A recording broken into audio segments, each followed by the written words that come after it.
খেয়ে অনেকে ভাববেন এটা শাপলা, আবার অনেকের মনে হতে পারে যে এই গাছগুলি হয়তো পদ্মের কোনো ভ্যারাইটি হবে, তবে না, এটা হচ্ছে মাকনার গাছ, যে মাকনাটা আমরা খেয়ে থাকি। এই মাকনার কিন্তু এই যে দেখতে পাচ্ছেন অত্যন্ত সুন্দর একটা লোভনীয়, এটা কিন্তু একটা মাকনার ফুল। তো এই ফুলও কিন্তু এত সুন্দর দেখতে হয় এবং এটা অনেকটা শাপলার মতোই ফুল হয়ে থাকে, কিন্তু এটার কালারটা কিন্তু আলাদা রকম। আর তার পাতাগুলি যদি দেখেন, পাতাগুলিতে দেখুন প্রচুর পরিমাণে কাঁটা রয়েছে। আর এই সমস্ত গাছ কিন্তু বেশ মজবুত হয়ে থাকে। তো এই মাকনা যদি কেউ লাগাতে চান তাহলে মার্চ এপ্রিল মাসের দিকে অবশ্যই আপনার যে জলাশয় রয়েছে সেটাতে মোটামুটিভাবে 1 কোমর জল থাকতে হবে। যদি 1 কোমর জল থাকে তবে আপনার এই সমস্ত মাকনার বীজ আপনারা ক্রয় করতে পাবেন। সেই সমস্ত বীজ সবার প্রথমে ছিটিয়ে দিতে হবে। ছিটিয়ে দেওয়ার পর আপনারা সেই সমস্ত জমিতে বা জলাশয়গুলিতে অবশ্যই আপনাদেরকে খাবার ব্যবহার করতে হবে। এনপিকে সেম রেশিওর যে কোনো খাবার আপনারা বিঘা প্রতি 15 থেকে 20 কিলো করে আপনারা এটা ব্যবহার করতে পারেন, কারণ এই সমস্ত জলজ উদ্ভিদে কিন্তু খাবারটা একটু বেশি লাগে।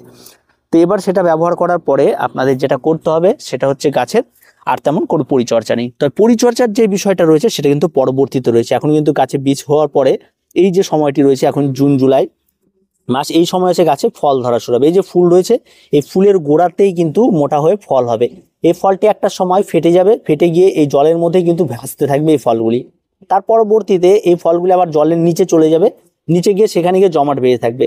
আর ঠিক এই সমস্ত গাছগুলি যেমন শীতকাল মোটামুটি অক্টোবর নভেম্বর মাস পড়বে, নভেম্বর মাস থেকে এগুলি স্টার্ট হবে, তখন দেখবেন আপনারা এই সমস্ত গাছগুলিকে একদম সম্পূর্ণরূপে তুলে ফেলা হয়। তুলে ফেলে তার গোড়াতে কিন্তু অনেক কিছু দিয়ে সেগুলিকে ছাকিয়ে সেই সমস্ত বীজগুলিকে বের করে আনা হয়, সেগুলিকে শুকিয়ে নেওয়া হয় এবং তা প্রসেসিং করে সেগুলিকে ভাজা হয়। ভেজে তারপরে কিন্তু অরিজিনাল যে মাকনাটা সেটাই পরিণত করা হয়।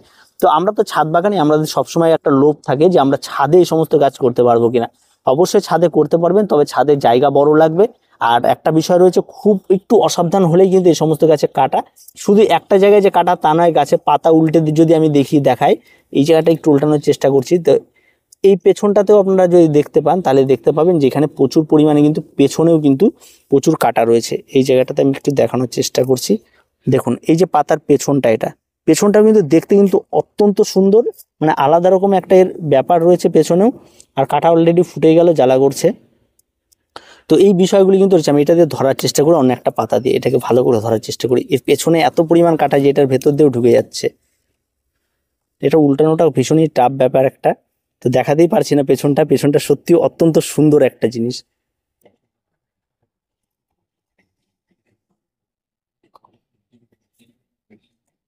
যাই হোক, এটা উল্টানোর অনেক চেষ্টা করছি, সেটা পারছি না, হাতে কাটা ফুটে যাচ্ছে।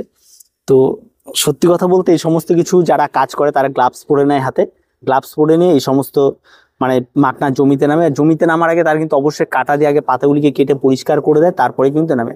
তো আমরা বাগানিরা এই সমস্ত গাছের ফুল দেখলে কিন্তু একদম আলাদা রকম একটা ব্যাপার চলে আসে। অত্যন্ত সুন্দর একটা ফুল, ফুল দেখলে যেন মনে হবে যেন আলাদা একটা কোনো বাগানের ফুল, সেটা কিন্তু নয়। আর যারা এই সমস্ত মাকনা আপনারা অনেক জায়গায় হয়তো দেখে থাকবেন, কিন্তু এর চাষ কিন্তু একদম জলে হয়ে থাকে, পদ্মের মতো চাষ, বর্তমানে বেশ লাভদায়ক একটা ব্যবসা। অনেক মানুষজন কিন্তু এই সমস্ত জায়গাগুলো, আমি যত দূর আপনাদের দেখাবো এই সমস্ত মাকনায় রয়েছে পুরো জায়গা জুড়ে। এখানে সম্পূর্ণটাই মাকনার চাষ। আর এখানে জলাশয় কিন্তু জল কিন্তু কন্টিনিউ রাখতে হবে মাকনার জন্য। আর জল না থাকলে কিন্তু খুব একটা ভালো কিন্তু এর হবে না। তবে জল রয়েছে, তার সঙ্গে আবার মাছ চাষ, এর মধ্যে মাছ থাকবে, তেমনটাও অনেক সময় হয়ে থাকে যে বেশ ছোট ছোট কিছু মাছ ছেড়ে দিল, এর সঙ্গে একসঙ্গে দুটো চাষ, সেটাও কিন্তু অনেক সময় করা হয়ে থাকে। তো তেমন কোনো ব্যাপার না। আর পাতা কিন্তু বেশ কিছুদিন পর কিন্তু নষ্ট হয়ে যায়। এই সমস্ত পাতাগুলি যে নষ্ট হয়েছে তাতে ভয়ের কোনো কিছু নেই। এবং গাছের পাতা, এটা নতুন পাতা সবে বেরিয়েছে, এই পাতাটিকে উল্টে দেওয়ার একটা সুযোগ পেয়েছি। তো এটাকে দেখুন, জাস্ট পেছনটা একবার দেখুন, কত সুন্দর দেখতে, অত্যন্ত সুন্দর। আর এই সমস্ত জলেই কিন্তু এই সমস্ত গাছগুলো হয়ে থাকে। যেন পাতাগুলি দেখলে আপনি ভাববেন এর উপর শুয়ে পড়তে পারেন। একবার যদি শুয়ে পড়েন, এই কাঁটা যদি একবার বিঁধে যায় তাহলে কিন্তু প্রচণ্ড জ্বালা করে। আর প্রত্যেকটা গাছ কিন্তু তার নিজের আত্মরক্ষার জন্য সমস্ত রকম সেফটি নিয়ে এই সমস্ত গাছগুলি বড়। তো এই জায়গাটিতে দেখুন একটা আলাদা রকম একটা সৌন্দর্য, একটা পচা পাতা, তার মাঝখান দিয়ে নিচে থেকে উঠে এসেছে ফুল। আর ফুলটি ফুটবে, আর পুরো জায়গাটা দেখে প্রচুর পরিমাণে ফুল ফুটে রয়েছে। আর যে সমস্ত ফুলগুলো দেখতে পাচ্ছি, এই ফুলের গোড়াতেই কিন্তু মাকনার ফল হবে এবং এই ফলটি পরে ফেটে সমস্ত জলের উপর দিয়ে ভাসবে। আর বেশ কিছুদিন পর সেগুলি চপ করে নিচে আবার ডুবে যাবে। পরবর্তীতে এই সমস্ত কিছু তুলে নিয়ে জল থেকে যে মাকনাটি তুলবে ওটা অরিজিনাল মাকনা, এবং সেটাকেই বিভিন্ন রকমভাবে তার শুকিয়ে তারপর সেটাকে ভেজে তারপর আমরা যে বাজারে যে মাকনাটি কিনতে পাই বা খেয়ে থাকি সেটা হয়ে থাকে। তো অত্যন্ত সুন্দর। আর তার সঙ্গে সঙ্গে আমাদের বাগানীদের যেটা প্রয়োজন পদ্ম গাছের জন্য অ্যাজিলিয়া, সেই অ্যাজিলিয়াও কিন্তু এখানে দেখা যাচ্ছে।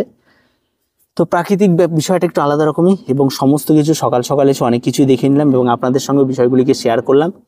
আর একটা বিষয় রয়েছে সেটা এই সমস্ত গাছগুলি বিভিন্ন গ্রামগঞ্জে গেলেই বা বিভিন্ন চাষের জমিতে গেলে আপনারা দেখতে পারবেন, তাছাড়া সচরাচর এগুলি কেউ টাউন অঞ্চলে দেখতে পাবেন না। আর এই সমস্ত গাছগুলি বাগানে করার জন্য উপযোগী নয়, কারণ এই সমস্ত গাছ বাগানে করতে গেলে কিন্তু অনেক সমস্যার সম্মুখীন আমাদের হতে পারে। তো কিছু বলার নেই, আজকে এ পর্যন্তই, দেখা হবে পরবর্তী ভিডিওতে। প্রত্যেকে ভালো থাকবেন, প্রত্যেকে সুস্থ থাকবেন। আর ভিডিওটি কেমন লাগলো অবশ্যই আমাদের জানাবেন। আর মাকনা যদি কেউ করতে চান তাহলে অবশ্যই আমাদের সঙ্গে যোগাযোগ করবেন।